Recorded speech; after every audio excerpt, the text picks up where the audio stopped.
ਦਿੱਲੀ ਅਤੇ ਐਨਸੀਆਰ ਵਿੱਚ ਮੌਸਮ ਅਚਾਨਕ ਬਦਲ ਗਿਆ। ਤੇਜ਼ ਹਵਾਵਾਂ ਦੇ ਨਾਲ ਭਾਰੀ ਮੀਂਹ ਪੈਣ ਕਾਰਨ ਦਿੱਲੀ ਦੇ ਲੋਕਾਂ ਨੂੰ ਗਰਮੀ ਤੋਂ ਰਾਹਤ ਮਿਲੀ ਹੈ।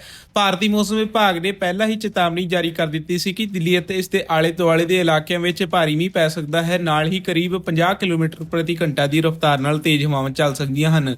ਉੱਥੇ ਜੇਕਰ ਪੰਜਾਬ ਦੇ ਮੌਸਮ ਦੀ ਗੱਲ ਕੀਤੀ ਜਾਵੇ ਤਾਂ ਪੰਜਾਬ ਵਿੱਚ ਭਿਆਨਕ ਗਰਮੀ ਦਾ ਦੌਰ ਜਾਰੀ ਹੈ। ਲਗਾਤਾਰ ਵਧ ਰਹੇ ਤਾਪਮਾਨ ਨੇ ਲੋਕਾਂ ਨੂੰ ਪਰੇਸ਼ਾਨ ਕੀਤਾ ਹੋਇਆ ਹੈ। ਇਸ ਦੌਰਾਨ ਮੌਸਮ ਵਿਭਾਗ ਨੇ ਰਾਜ ਦੇ ਕੁਝ ਹਿੱਸਿਆਂ ਵਿੱਚ ਤਬਦੀਲੀ ਸੰਬੰਧੀ ਚੇਤਾਵਨੀ ਜਾਰੀ ਕੀਤੀ ਹੈ। ਹਾਲਾਂਕਿ ਪੰਜਾਬ ਦੇ ਕੁਝ ਹਿੱਸਿਆਂ ਵਿੱਚ ਬਾਰਿਸ਼ ਦੇਖਣ ਨੂੰ ਮਿਲੀ, ਜਿਸ ਕਾਰਨ ਲੋਕਾਂ ਨੂੰ ਗਰਮੀ ਤੋਂ ਕੁਝ ਰਾਹਤ ਮਿਲੀ। ਇਸ ਤੋਂ ਇਲਾਵਾ 18 ਤੋਂ ਲੈ ਕੇ 20 ਮਈ ਦੇ ਵਿਚਕਾਰ ਇੱਕ ਵਾਰ ਫੇਰ ਮੌਸਮ ਵਿੱਚ ਤਬਦੀਲੀ ਦੇਖੀ ਜਾ ਸਕਦੀ ਹੈ। ਇਸ ਸਮੇਂ ਦੌਰਾਨ ਫਾਜ਼ਿਲਕਾ, ਮੁਕਤਸਰ, ਬਠਿੰਡਾ ਅਤੇ ਮਾਨਸਾ ਜ਼ਿਲ੍ਹਿਆਂ ਵਿੱਚ ਤੇਜ਼ ਹਵਾਵਾਂ ਦੇ ਨਾਲ ਗਰਜ ਤੇ ਹਲਕੀ ਬਾਰਿਸ਼ ਦੀ ਸੰਭਾਵਨਾ ਹੈ। ਭਾਰਤ ਅਤੇ ਪਾਕਿਸਤਾਨ ਵਿਚਾਲੇ ਜੰਗਬੰਦੀ ਨੂੰ 18 ਮਈ ਤੱਕ ਵਧਾ ਦਿੱਤਾ ਗਿਆ ਹੈ। ਜਾਣਕਾਰੀ ਪਾਕਿਸਤਾਨ ਦੇ ਉਪ ਪ੍ਰਧਾਨ ਮੰਤਰੀ ਇਸ਼ਾਕ ਡਾਰ ਨੇ ਵੀਰਵਾਰ ਨੂੰ ਸੰਸਦ ਵਿੱਚ ਦਿੱਤੀ। ਉਹਨਾਂ ਨੇ ਦੱਸਿਆ ਕਿ ਦੋਵਾਂ ਦੇਸ਼ਾਂ ਵਿਚਾਲੇ ਸਰਹੱਦ ਤੇ ਸੀਜ਼ਫਾਇਰ ਦੀ ਤਰੀਕ 18 ਮਈ ਤੱਕ ਰਹੇਗੀ। ਇਹ ਐਲਾਨ ਤੋਂ ਬਾਅਦ ਸਵਾਲ ਉੱਠ ਰਹੇ ਹਨ ਕਿ 18 ਮਈ ਤੋਂ ਬਾਅਦ ਭਾਰਤ ਅਤੇ ਪਾਕਿਸਤਾਨ ਵਿਚਾਲੇ ਫਿਰ ਤੋਂ ਤਣਾਅ ਪੈਦਾ ਹੋ ਸਕਦਾ ਹੈ।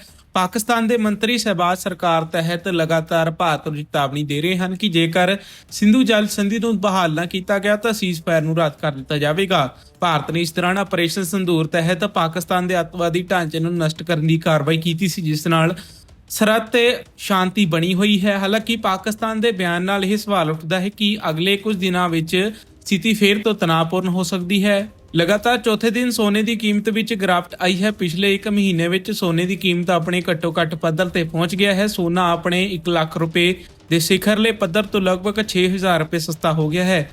ਦੱਸਦੇ ਕਿ 10 ਗ੍ਰਾਮ ਸੋਨੇ ਦੀ ਕੀਮਤ ਵਿੱਚ 2000 ਰੁਪਏ ਤੱਕ ਦੀ ਗਿਰਾਵਟ ਆਈ ਹੈ। 24 ਕੈਰਟ ਸੋਨੇ ਦੀ ਕੀਮਤ 94000 ਰੁਪਏ ਅਤੇ 22 ਕੈਰਟ ਸੋਨੇ ਦੀ ਕੀਮਤ 80000 ਰੁਪਏ ਨੂੰ ਪਾਰ ਕਰ ਗਈ। ਦੱਸਦੇ ਕਿ ਸੋਨੇ ਦੀ ਕੀਮਤ ਡਿੱਗੀ ਹੈ ਕਿਉਂਕਿ ਦੁਨੀਆ ਭਰ ਦਾ ਮਾਹੌਲ ਥੋੜਾ ਸ਼ਾਂਤ ਹੋਇਆ ਹੈ। ਅਮਰੀਕਾ ਤੇ ਚੀਨ ਵਿਚਕਾਰ ਚੱਲ ਰਿਹਾ ਵਪਾਰ ਤਣਾਅ ਘਟ ਗਿਆ ਹੈ, ਜਿਸ ਨਾਲ ਬਾਜ਼ਾਰ ਨੂੰ ਰਾਹਤ ਮਿਲੀ ਹੈ।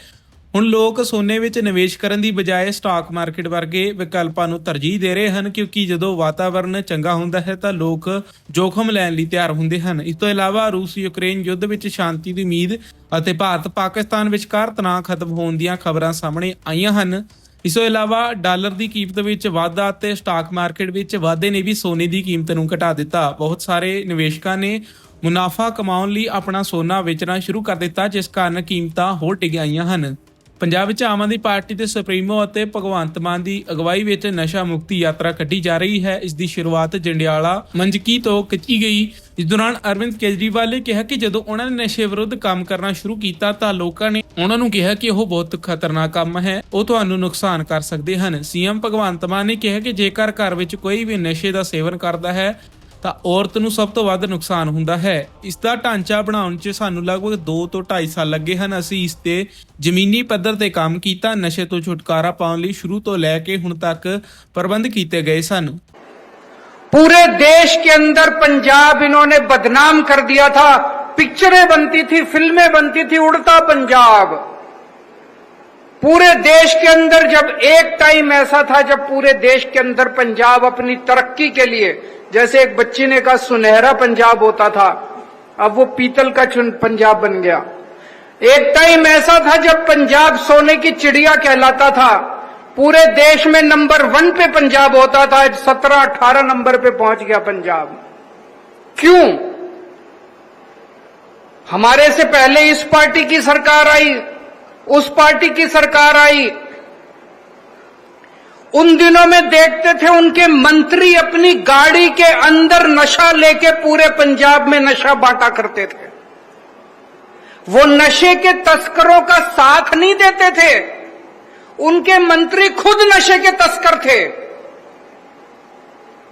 जो सरकार, जिस सरकार के मंत्री खुद नशा बेचते हैं, वो सरकार आपको नशे से बाहर नहीं निकाल सकती।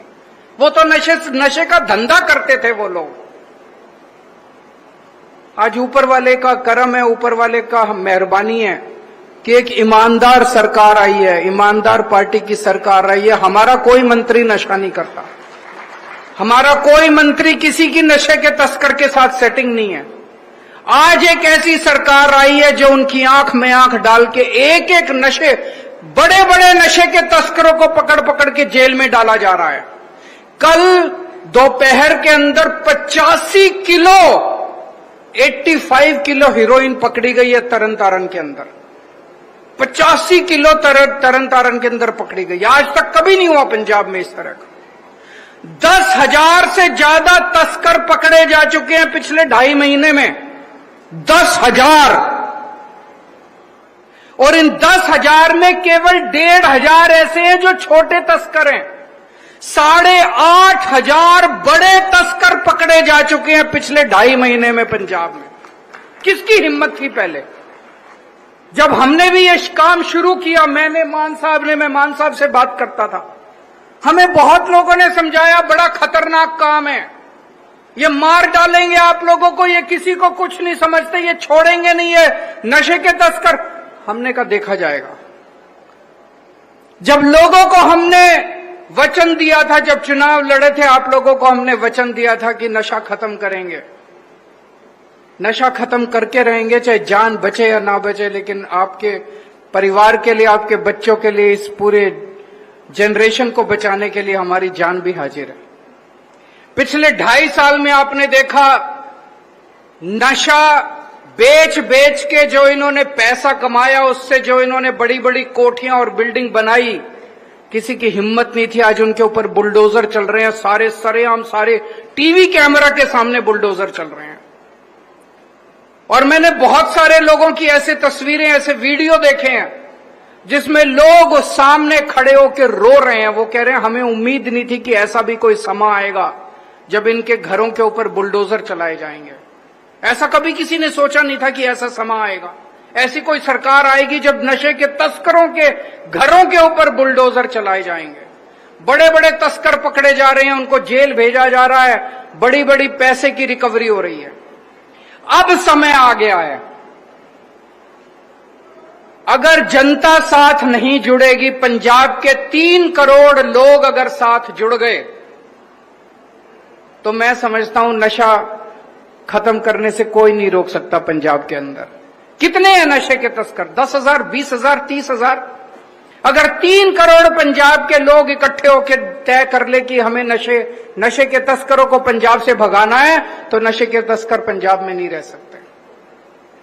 आज से पंजाब के अंदर इस नशे के खिलाफ जो युद्ध है, युद्ध नशिया विरुद्ध, इसको जन आंदोलन बनाने की मुहिम चालू की जा रही है। नशे के खिलाफ गांव गांव में यात्रा चालू की जा रही है।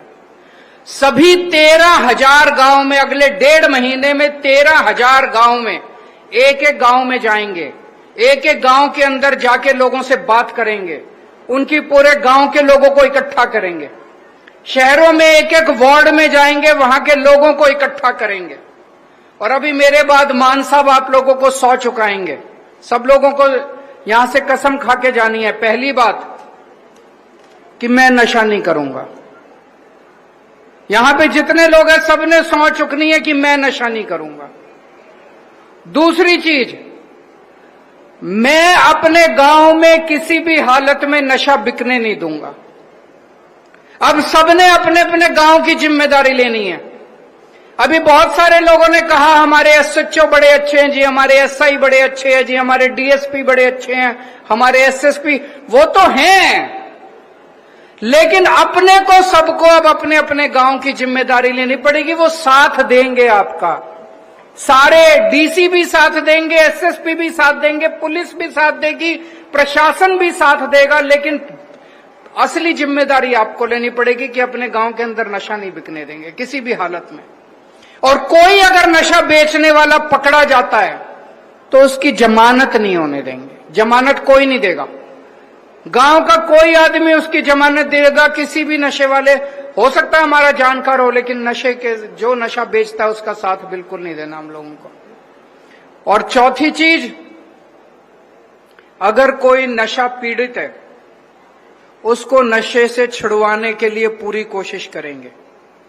हमारी सरकार ने पूरे पंजाब में खूब ओट क्लिनिक खोल दिए हैं, खूब सारे रिहैब सेंटर बनाए हैं।